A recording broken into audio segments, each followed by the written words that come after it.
Hi guys, and welcome to this, the first of Kaplan's review of the papers, I suppose you could call it, where we take a news story that's been prevalent in the last couple of months and we link it back to your exams, your syllabus, okay? The first one we've chosen, probably one of the more interesting ACCA exams as I see it, is P1. And with me to my right I have Paul Kirkwood, who's a Kaplan tutor. He's going to run us through a story that he's seen in the press that he thinks particularly relevant to P1. So, Paul. Thanks, Stuart. Well, I don't think anyone who's been watching the TV or reading the newspapers in the last few months could have failed to notice the World Cup that's been taking place in Brazil. I think I've heard of it, yeah. Yeah, and I think the scenario of the World Cup or FIFA itself could be a wonderful case study for our ACCA P1 examiner. Okay. You know, as you know, he does take real-life examples. He's very, very keen on a real-life example, isn't he? That's right, and he brings them into either the case study, but even the 25-mark questions. And the World Cup and FIFA itself, you could see it's got elements of corporate governance, elements of risk, internal control, and certainly ethical situations, which the examiner could explore with a fictional case. Indeed. I'll pull you back on something you just said there about corporate governance. I mean, as far as I'm aware, corporate governance is only relevant to PLCs. So how does FIFA come into that one then? Yeah, I mean, if we go back to what corporate governance actually means, you know, the definition, and it was in the Cadbury report back in 1992. Yeah, it was indeed. Yeah, in the UK, Maxwell. Yeah, absolutely. In the UK, where they defined it as the system by which companies or businesses are directed and controlled.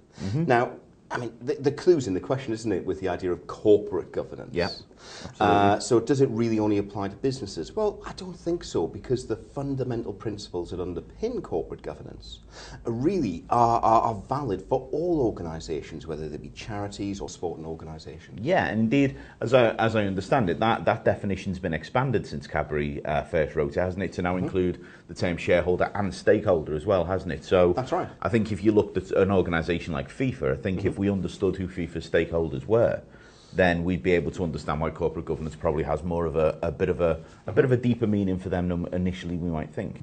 I mean, FIFA, as you rightly allude to, doesn't have shareholders, but it does have a wide number of stakeholders. Yeah. And if we think back to its mission or its goal from its website, it says its goal is the constant improvement of football. And then we can think about, okay, well, who's going to be involved? Who will FIFA touch when it tries to achieve that mission? Well, you could think about the football players. And we can use Mendelow's matrix to actually assign each of the stakeholders to a particular quadrant. And if I was within FIFA, then I could use that to help determine a strategy to help achieve my goals whilst thinking of that individual stakeholder. Yeah. So as we said, we've got the players who may be actually individually low power, and maybe with regards to FIFA itself, perhaps a low interest.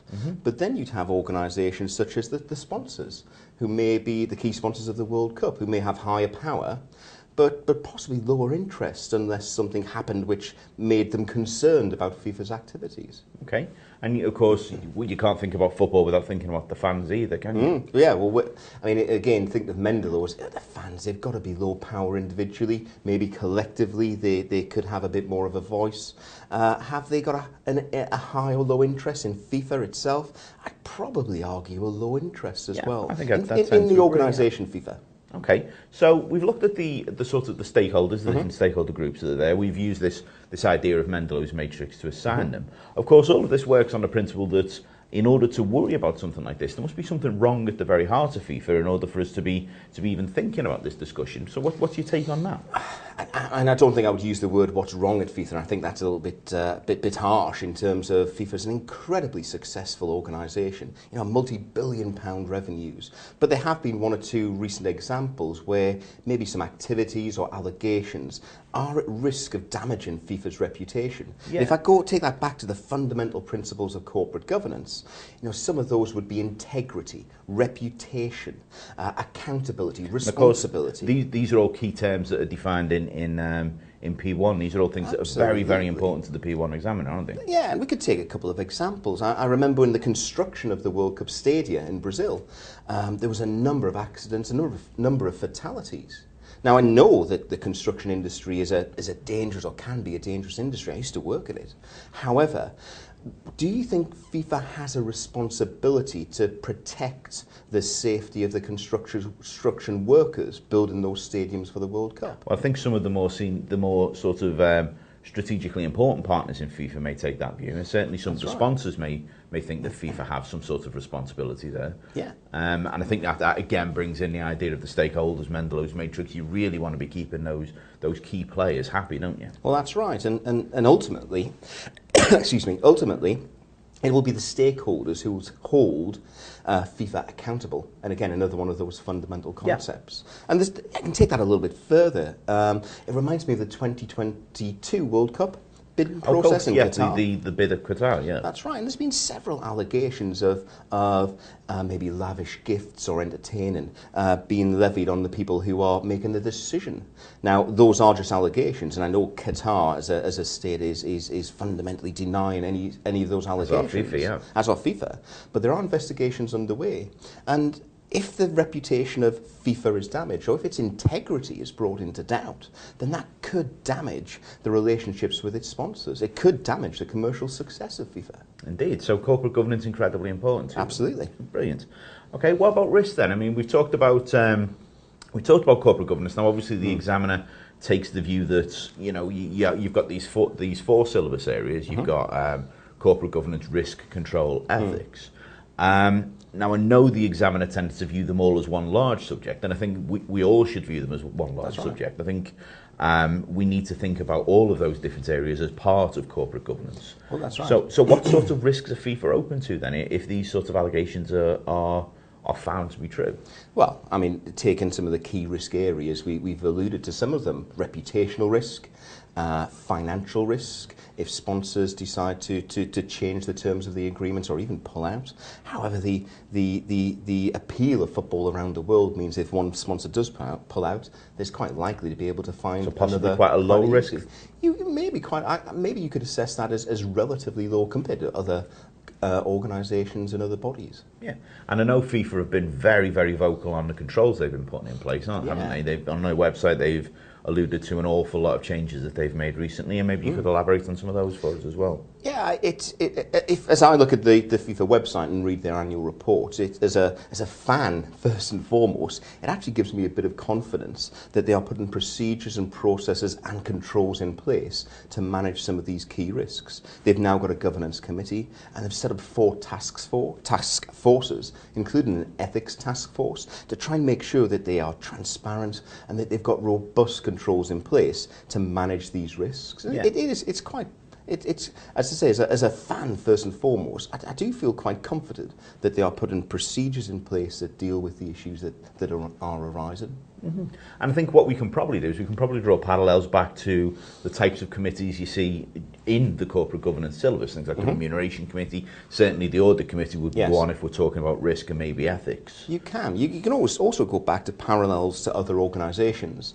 Salt Lake City. Of course, the Olympics. There was a massive amount of allegations regarding bribery or lavish entertaining with regard to that bid process. And coming out of that, I'm sure there were a number of IOC, so International Olympic Committee members who were expelled, and the bidding process rules were changed. And they were changed quite dramatically, weren't they? Yeah. As I recall. That's right. Again, I don't know the specifics of the changes, but there were some major changes to the way that the Olympics were going to be awarded.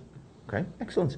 And then finally, then, just with regards to the sort of the fourth quadrant of the syllabus, if you like, ethics. I mean, ethics is quite often an area where students don't particularly like to answer the question. Ethics is obviously the optional 25 marker at the end. Yes. And I think sometimes students don't really have as good a grasp of ethics, and certainly some of the ethical models that maybe they should do.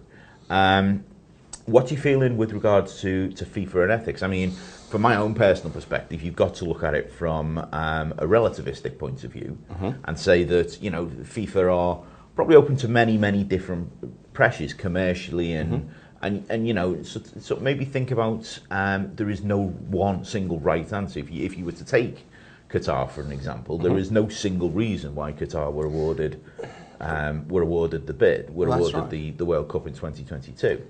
Yeah, I mean, ethics is it's my favourite area of the syllabus. I think it's most of our favourite areas. Absolutely, but we've just got to be careful because it's very easy to get drawn in and give personal views here. Yes, it is very careful. With ethical I mean, there's a number of areas of the ethics syllabus that the examiner could explore, from the theories to maybe ethical behaviour to Gray, Owen and Adams linking into stakeholder analysis and stakeholder theory. But I mean, I come back to what would drive the ethics of FIFA.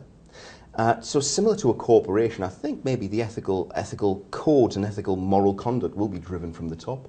You know, from those governing bodies of FIFA will be, so their actions and their behaviours will maybe drive the actions of FIFA as a whole organisation. Now, you mentioned the model there, didn't you? You mentioned the model of Gray, Owen Adams, which is this 7 positions on organisational behaviour, isn't it, effectively? Now, I know a lot of students struggle with that model because they don't see beyond the first 4. And it's very, very easy to see the first 4 because that's where we we look at most organisations in terms of corporations existing. Yes. But with an organisation like FIFA, you've got to look beyond those first 4 steps, haven't you? Maybe start thinking about maybe FIFA as a socialist, or I know you have a different viewpoint on that one, and that's the beauty of the model, isn't it? Yeah, I mean, this really is my opinion, because I think you can argue FIFA could fit in a number of positions. I would go for perhaps a radical feminist, because I think with the aim of FIFA to expand, football for everybody, I think that inclusivity is very much a feminine value rather than a masculine value. And some of their other campaigns, like the Let's Kick Racism Out of Football, important campaign indeed, yeah, is looking at inclusivity. It's looking at trying to bring people together. It's to the extent of not excluding others. I feel they're more feminine values, so I'd put them at position 6, radical feminist. Excellent. Well, thanks very much for that, Paul. Very interesting to hear your views. As we've said, P1, very, very real paper. The examiner is very, very keen for you guys to understand that P1 is not just a theoretical paper, it links back to real life scenarios as well. So I'd like to thank Paul for coming along today to help us out, and thank you very much.